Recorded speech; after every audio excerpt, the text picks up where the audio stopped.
Good morning, this is Angela with Permaculture. I had not intended to make a video this morning. I am actually out in my front yard garden picking quince.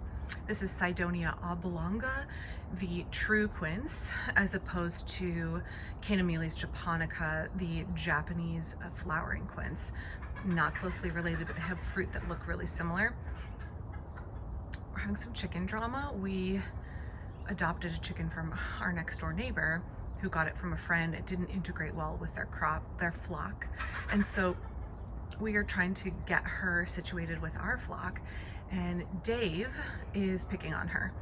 We're having a little bit of pecking order scuffles, and this new chicken is just incredibly submissive and not standing up for herself, and Dave is taking advantage of it. So we'll see if it works out. It definitely is a process. It can take up to 3 weeks to integrate a new chicken into the flock. We had them on other sides of the fence from each other.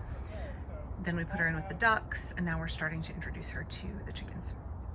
Anyway, so I am picking quince today, and I want to talk about quince a little bit. This is one of my favorite fruits.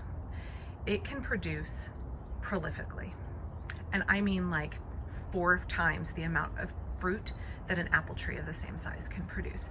So if you are going to grow a quince, be prepared to utilize at least 50 pounds of fruit, if not 100. Even if you keep it pruned small. Now mine is usually pruned as a bush like this.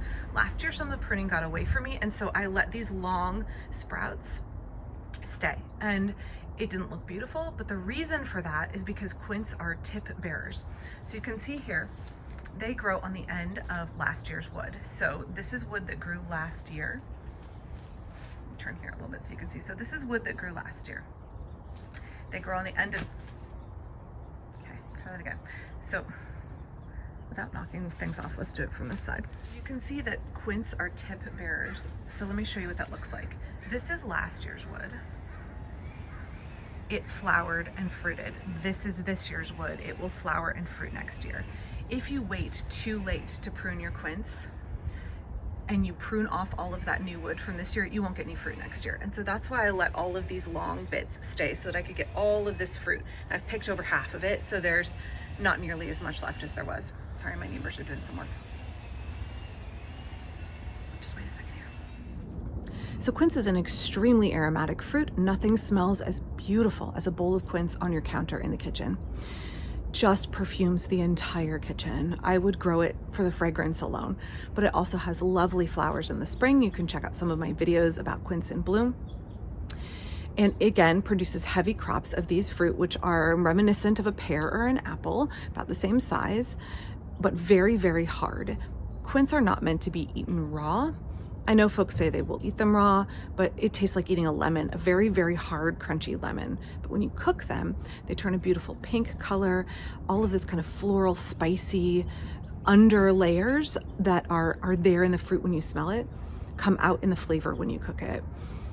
It's just amazing for a sauce, for desserts, with savory dishes, just roasted with other root vegetables.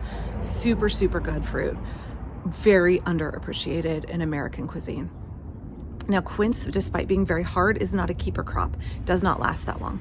So I make membrillo, I make quince jam, and I make quince sauce, and I freeze them. Or I can the jam. So it is a fruit that, despite being an autumn fruit and despite being very hard, it is not a good keeper, unlike your kind of storage apple and pear varieties, but absolutely worth growing. I think it is probably my favorite tree. I used to have 5 varieties. I have narrowed down to 3 because it's just too much fruit for our family. And I'm going to be putting a bunch of the fruit that we can't use out in our Honesty Farm stand today and sharing with folks in the neighborhood. Because I feel like if you grow quince, it's something that is such a beautiful and unusual fruit, and you have an abundance of it automatically. If you grow it, you should share it. You should share that blessing with other people. So I'm going to keep picking, and I will go put these out in the farm stand, and I'll be back soon with a regular video.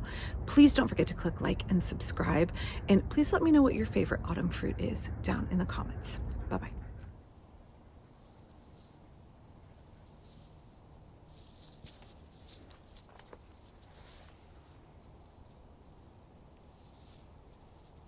A quick look at our Honesty Farm stand here in the front yard of my permaculture garden.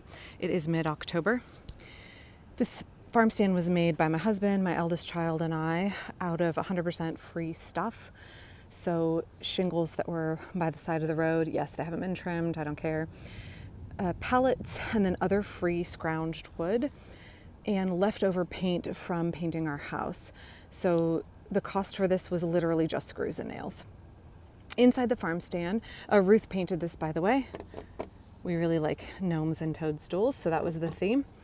So it's an honesty farm stand. So it is pay what you can, or feel free and take it for your family and consider it a gift from us. We have a cash box in the corner. If folks want to give something, cash box is emptied daily. I also list my PayPal and my Venmo if people feel like they would like to give to that. And it absolutely is pay what you can. If you need food for free, please take it. Right now I just have quince. I'm going to have persimmons and late grapes here in a day or two. Thanks again for watching. Please click like and subscribe. If you're interested in supporting the work of this channel, please check out my Patreon below. Parkrose folks, there's a Facebook page for the farm stand so you know when it is open and what is available. I will link to it below. Thanks again.